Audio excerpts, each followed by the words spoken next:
You came to me with a torch and a gun. You call it righteousness. Call it by its right name. Murder.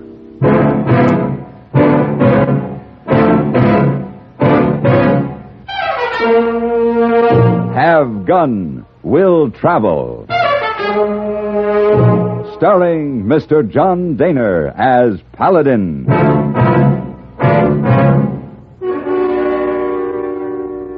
San Francisco, 1875. The Carleton Hotel, headquarters of the man called Paladin. Come in. Whoa, clean socks, Mr. Paladin. Mm-hmm. Clean socks for a trip, very important. Oh, yes, thank you. Hey, boy, just put them in the bag there. Yes, sir. Oh, bottle of brandy in bag, too. It's for the trip, very important. Oh, snake bite. Correct. Oh, no snakes in Nevada territory this time of year. Why not? Too cold. Maybe brandy for other purpose, like drinking? Maybe. Or maybe to give lady named Cleo to make warm? The lady named Cleo has hired me to do a job, that's all. Oh, sure. She wants me to find her husband. Oh, sure. And she's paying me very well. Oh, sure. Hey, boy, you know what you are? No, what I are? Auf den Knödel. Auf den Knödel? Yes. Now, carry this down to the lobby for me. I'm ready to leave the comforts of the Carleton Hotel and head for the wilds of Nevada. Auf den Knödel.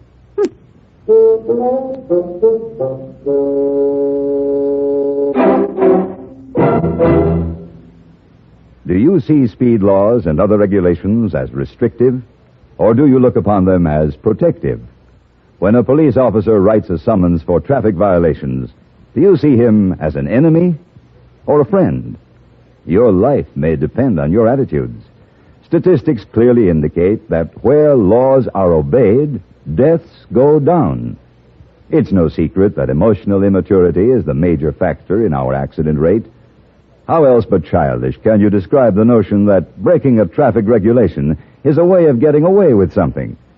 What could be more infantile than believing one can prove his superiority by ignoring a stoplight? Unfortunately, too many drivers on the road subscribe to that kind of emotional outlook. The result is tragic. Almost 85% of all traffic accidents in America are caused by careless, childish driving. We hope you know our traffic laws and the people who enforce them are there to help save your life.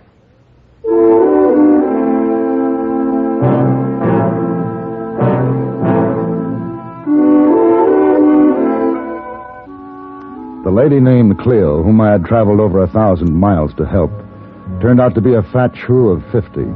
And her desperate need of me was to find a husband who had understandably tried to blot out his memory of her with drink.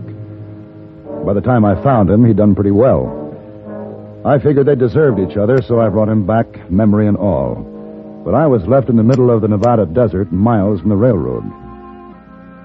I'd been riding for a full day when I heard a strange sound in the desert stillness, or at least a strange sound for that lonesome place. It was a baby's cry. And then I saw the wagon. It sat alone, without horses, forlorn in the sand, no sign of life, except the sound.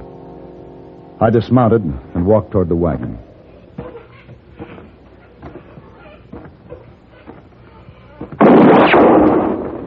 Get away from that wagon. Oh, I thought it was deserted. Move away, mister, while you still can. Is this all right? Now get on your horse and ride on. Are you alone here? That don't matter. A woman can't last out here by herself. Where's your man? Clear out, mister. What's that you've been digging? It don't concern you. Is it a grave? Who's it for? The baby and me. Oh, look, I don't know what this is all about, but won't you let me help you? You can't help us none. I can try. You ain't a doctor, are you? No, I'm not. Move on, then. What's wrong with the baby? Typhoid. Typhoid fever. Well, maybe I could Hold fast, mister. I'd just as soon shoot you dead as know you got a killing fever from us. But you just can't stay out here mister. and... I ain't got the strength to dig another grave. Has the doctor seen your baby? No. Well, then you can't be sure it's typhoid. Mr. Mulrooney knows. Who? Mulrooney, the wagon master. He knows the symptoms. And he just cut you loose? Left you out here to die? He said it was either the baby and me or the whole wagon train.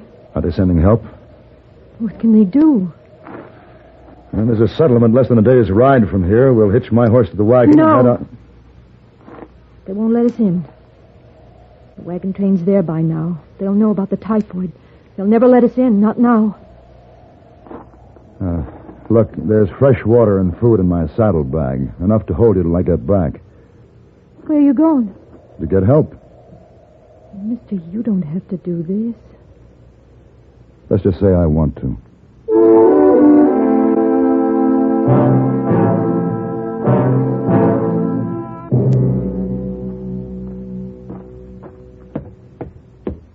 Pardon me, ma'am. Yes? They said at the store I'd find a doctor at this house. Yes, that's right. My name is Paladin. I'd like to speak to the doctor, if I may. You are, Mr. Paladin. You're the doctor? Dr. Phyllis Thackeray. Oh, well, how do you do? Didn't they tell you down at the store? Well, there were some looks. I guess people out here haven't got used to the idea of a woman doctor. Most of them won't even believe I am a doctor. Are you? My diploma's inside, if you care to look. Oh, well, no, I'm not the patient. Who is then? A woman and her baby. What's wrong with them? The baby might have typhoid fever. Might have? Well, I'm not sure. Where are they? They're lying in a wagon a day's ride from here. I see. It's a long ride. You'll find my horse in the stable. By the time you have him saddled, I'll be ready to go. You're quite a woman. I'm a doctor, Mr. Paladin. Wait a minute. Oh. Looks like a delegation, doesn't it? Yeah. Just a minute, you two. I got something to say. Yes, Mr. Davis? Mister, you didn't tell us those people had typhoid fever. No, I didn't. Who did? I did. My name's Jeremiah Mulrooney. Well, now, Mulrooney. You don't look like a murderer. What? You sentenced that woman and her baby to die when you left them out in the desert. They're diseased. You've done nothing to help them? Look, mister, typhoid's a terrible thing. It's nothing to fool around with. We don't want it here. He that toucheth pitch shall be defiled forthwith. You've consorted with the disease. The fever is upon you, too. So, you'd better make tracks, mister. Wait. Mr. Davis, he's not even sure it is typhoid. I'm sure. I saw it. You're not qualified to say. And who says she is? Are you going out there with this man, Mr. Thackeray? Well, of course, Mr. Davis. I'm a doctor. All right, that's up to you, but once you mix with a fever, you're not welcome back here. And don't try bringing those fever patients back here either. If we have to bring them back, we will. Look, we got folks to protect, children of our own. And we'll shoot you down if we have to keep them safe. They mean what they say, Mr. Paladin. So do I. You ready to go? I'm ready.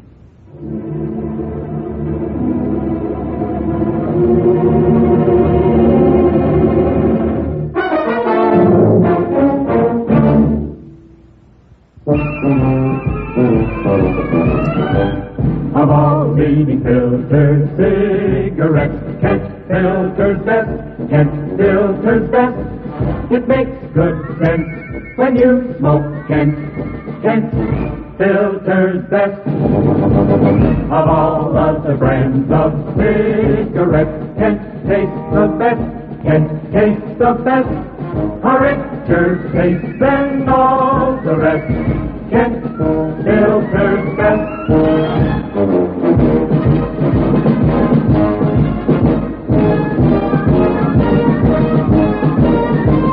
It makes good sense when you smoke Kent. Of all leading filter cigarettes, Kent Filter's best.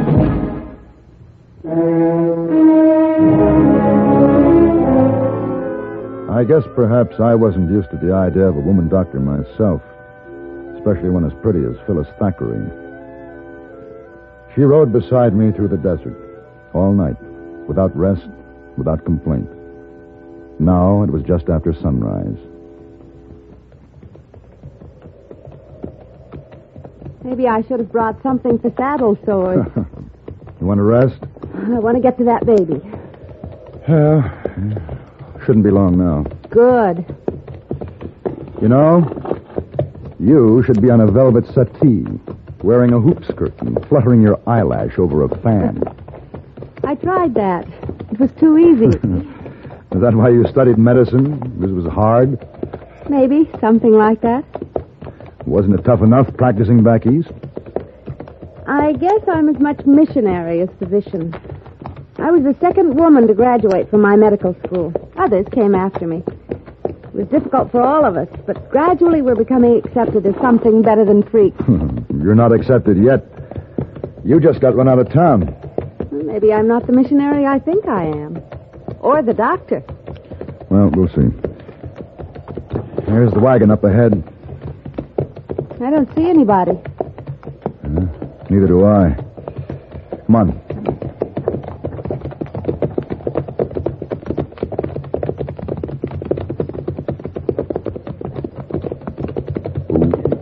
Who now?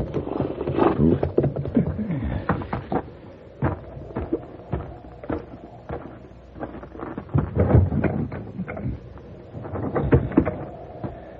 They're in there, all right.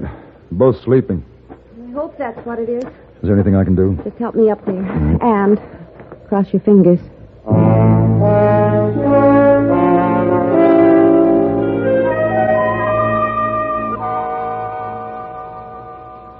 Doctor, coffee's ready. Smells good. The food will be ready in a minute. Here. Thanks. How are they? Well, the mother's suffering from exhaustion, exposure, nerves, no sleep. The baby? Typhoid? Well, maybe. I don't know yet. Mulrooney knows all the symptoms. So do I. High fever, red spots, delirium, and a coma that leads to the crisis. The baby has all of them. Still, it could be something else. But whatever it is, I can't do much for her in this wilderness. You want to take them back to town? Yes. You know what that means? Yes. It's necessary? Medically? Yes. I'll hitch the horses to the wagon. Mr. Paladin. You don't have to come with me. I wouldn't miss it. There's something about that Mulrooney's face I didn't like.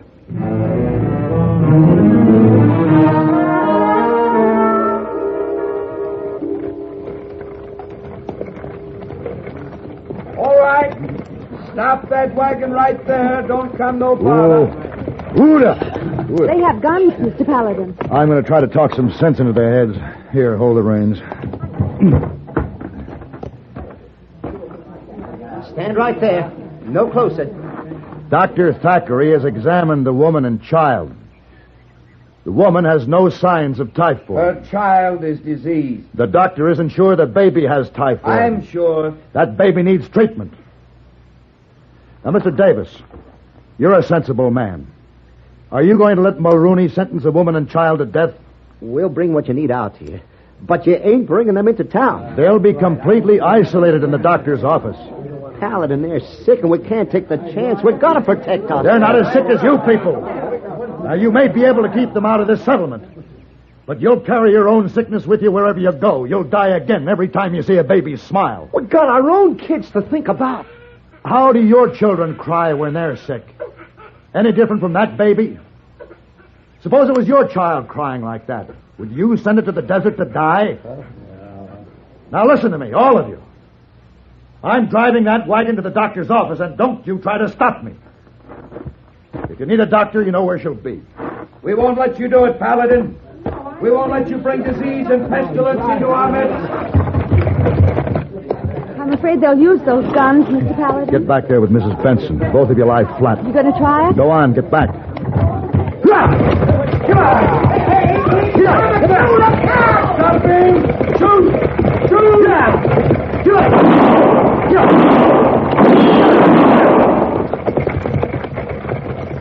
Mr. Paladin, are you all right?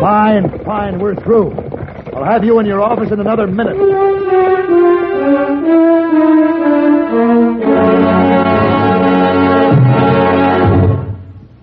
CBS Radio will score another goal on New Year's Day, as most of these same stations bring you our play-by-play broadcasts of the two year-end football classics, the Orange Bowl and Cotton Bowl games.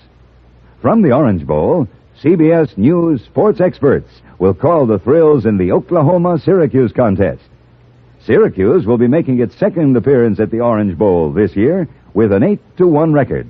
Sporting a 9-1 record, Oklahoma will make its fourth appearance. There'll be plenty of excitement at the Cotton Bowl, too, where Texas Christian will be battling it out with the Air Force Academy. The Texans have made it with an 8-2 this year, and the Air Force Academy is the Cinderella team of college football, with 9 wins, no losses, and 1 tie to date. No matter where you go, no matter what else you're doing on New Year's Day, here's CBS Radio's on-the-spot broadcast of the Orange Bowl and Cotton Bowl games.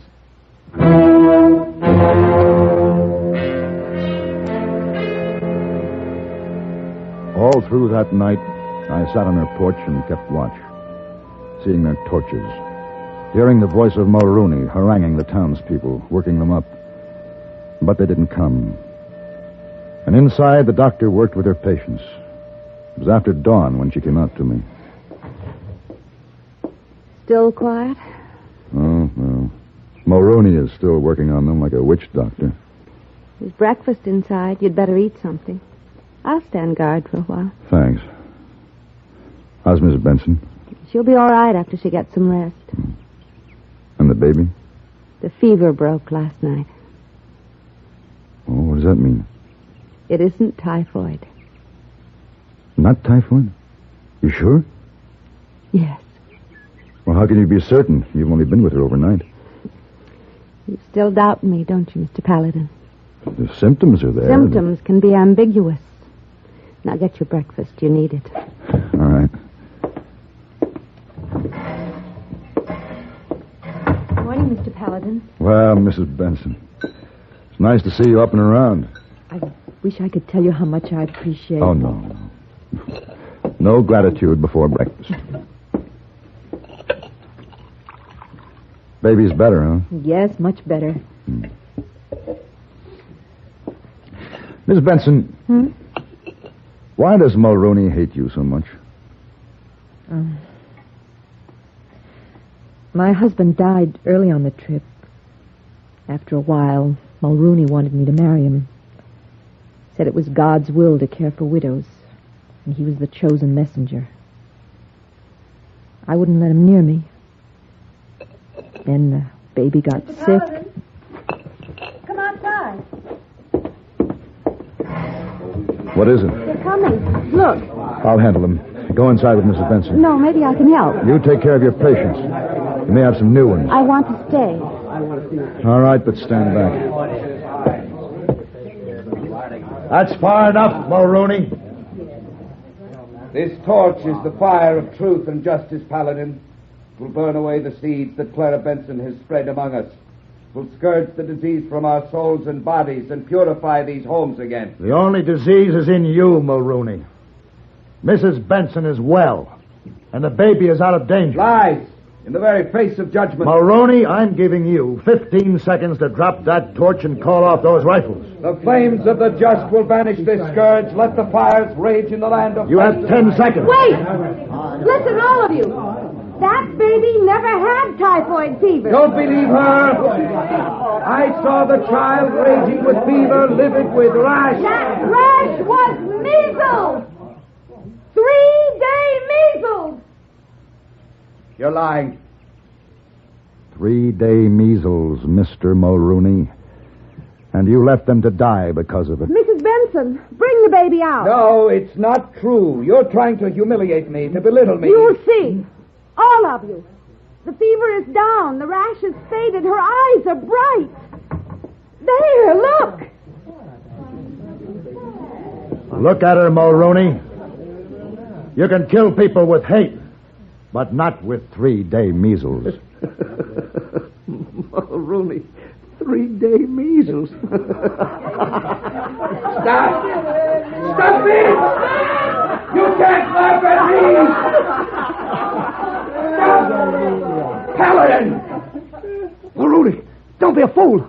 I'm going to kill you, Paladin. I'm going to laugh at your grave.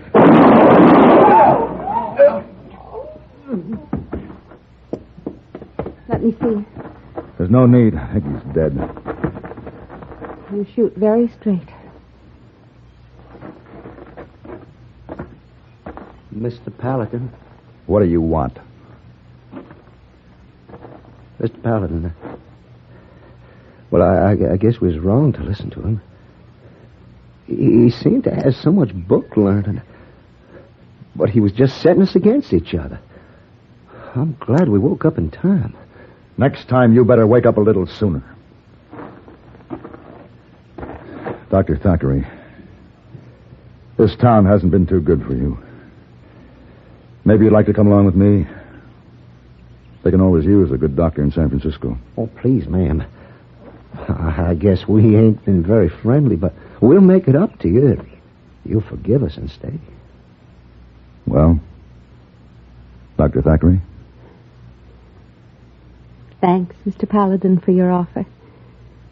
But there are too many of those velvet settees in San Francisco. I'll stay here where I'm needed.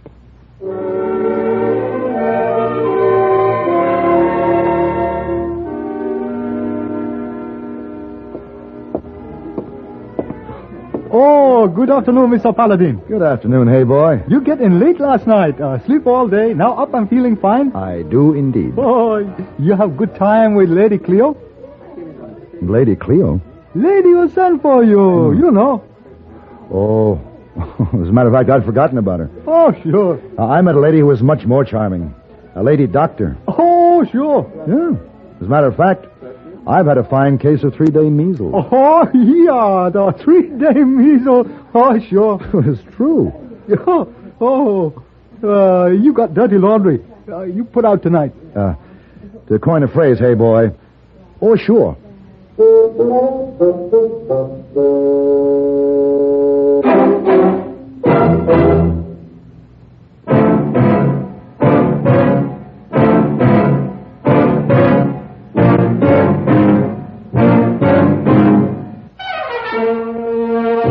Have Gun, Will Travel. Created by Herb Meadow and Sam Rolfe, is produced and directed by Norman MacDonald and stars John Dehner as Paladin with Ben Wright as Hayboy. Tonight's story was written by Don Brinkley and adapted for radio by John Dunkel. Featured in the cast were Virginia Gregg, Vic Perrin, Gene Bates, and Lou Krugman. Hugh Douglas speaking.